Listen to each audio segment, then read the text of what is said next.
Good morning, I'm Peter Thompson and I'm your MC for the next 2 days. I'm from ANZOG, the Australian New Zealand School of Government, and the Centre for Leadership. And it's the third national conference I've been involved in with IPAA. Actually, thank God for acronyms. Imagine if you had to say Institute of Public Administration of Australia's 2013 National Conference all the time. But we'll leave it at IPAA.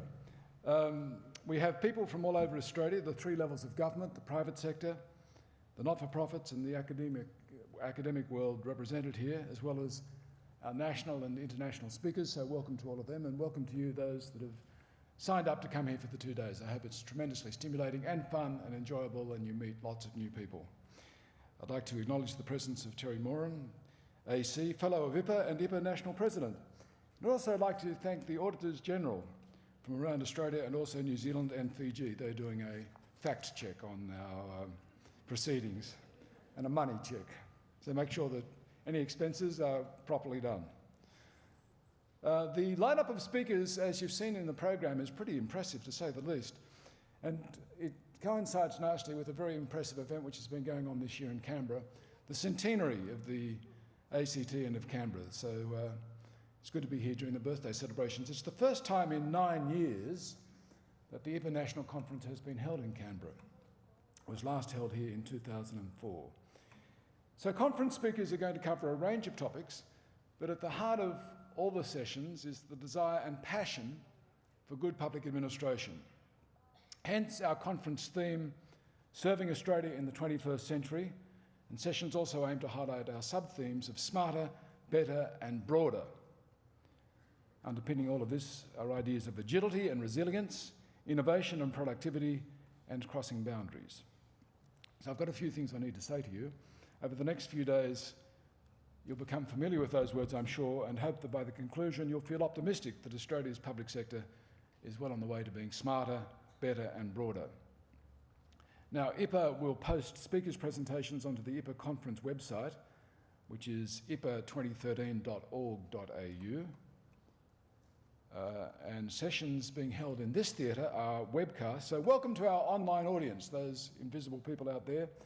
Stay with us because there's lots of engagement and interesting sessions, and we'll take your questions from, no matter whether you're in the room here or online, we'll feed those in. Before we proceed further, please welcome Auntie Agnes Shea, who will give the welcome to country. Auntie Agnes is a highly respected elder of the Ngunnawal Aboriginal people in the ACT, a foundation member of the United Ngunnawal Elders Council and a member of the ACT Heritage Council. Auntie Agnes works towards improving non-Indigenous Australians' understanding of Aboriginal culture, and she contributes significantly to progress towards reconciliation. So please welcome Auntie Agnes. Good morning, everyone. Nice to see you on one of Canberra's lovely mornings. I'm very proud and honoured to be invited here today to welcome you to the land of the Ngunnawal people. I'd like to start off by acknowledging our distinguished guests, ladies and gentlemen, and a very special welcome to any Aboriginal and Torres Strait Island friends who may have joined us today, and anyone who have joined us for the first time. A very special welcome to you, and those who've been here before, welcome back. And as an elder, I'd like to extend that welcome to all elders, regardless of your cultures. I'll start off by saying a bit about the Ngunnawal community, and then I'll explain why an elder is asked to come and do welcome and the meaning. The Ngunnawal community are the traditional custodians of Canberra and the region. The audience may not be aware that the Ngunnawal nation is made up of several family groups and not just individuals who represent the interest of this country. Therefore, as a community, we have an elected body known as the United Ngunnawal Elders Council to represent us, along with the Aboriginal and Torres Strait Island elected body of the ACT.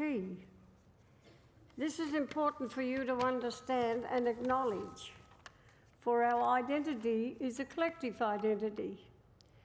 There are other Indigenous and non-Indigenous peoples from many nations around the country and the world who have come to live on Ngunnawal land and I would like to acknowledge and pay my respects also. Sorry, I do have another elder here with me this morning, Auntie Laura Bell, and my daughter Annette. But Annette doesn't come into when I'm speaking, because she said, I hear enough of you at home, Mum, without coming in and hearing you there. And now I'll explain the meaning of a welcome. The tradition of welcoming people is a cultural practice, and that was handed down by our old people from the beginning of time. And what it means, before entering another person's country, you would always announce your arrival and not enter until a traditional owner of the country welcomed you. And the reason for this practice is to protect your spirit while you're in another person's country, but also show respect to the people of the country you're entering. And as one of the Ngunnawal elders, I'm always very proud when I see non-Indigenous organisations and government do ask an elder to come and do welcome to country. It helps to build the reconciliation between many cultures of people who now live in the ACT and region, but also throughout Australia. The Ngunnawal people, as with all Aboriginal people, have a great heritage that we would like to share with all Australians from every walks of life. And as you are aware, Canberra in the Ngunnawal language means meeting place. And Canberra has been a place of gathering for many Aboriginal tribes of Australia to come together to deal with important businesses, but also for ceremonial occasions. Our ancestors believed in the importance of people gathering together for the purpose of sharing knowledge and to celebrate the gift of heritage and history. We believe it's important for all to recognise our unique histories and to gain understanding that our land is our heritage and how the loss of land has disconnected many Aboriginal peoples from their spiritual links, cultural heritage and identity. And now I'd like to say a few words on the special event that's happening. Canberra is also the country to show the IPAA 2013 National Conference for the next 2 days. This is an important conference with speakers discussing how they will improve public administration in Australia. I understand that the theme of the conference is smarter, better and broader. What an inspiration. Good public administration is necessary for all. It helps grow our country and helps us manage the challenges we see coming across the horizon and also the ones that take us by surprise. Your speakers at this conference are public policy experts, and some have come a long way to share with you their knowledge and experience. This is how we learn about what can work and what might take a bit more work to make our public service better, smarter and broader. You have the opportunity to hear and take home such valuable information.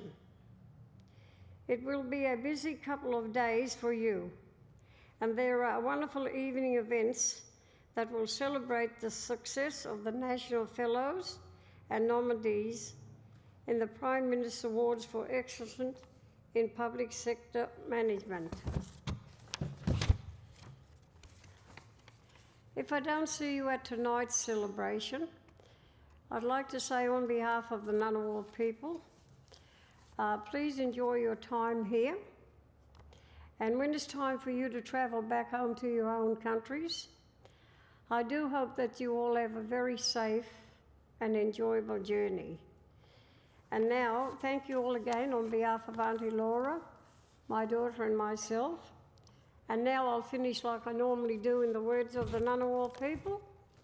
Ngana, Yarrabai, Yangu, which means you're welcome to leave your footprints on our land now, or in other words, welcome to Ngunnawal country. Thank you.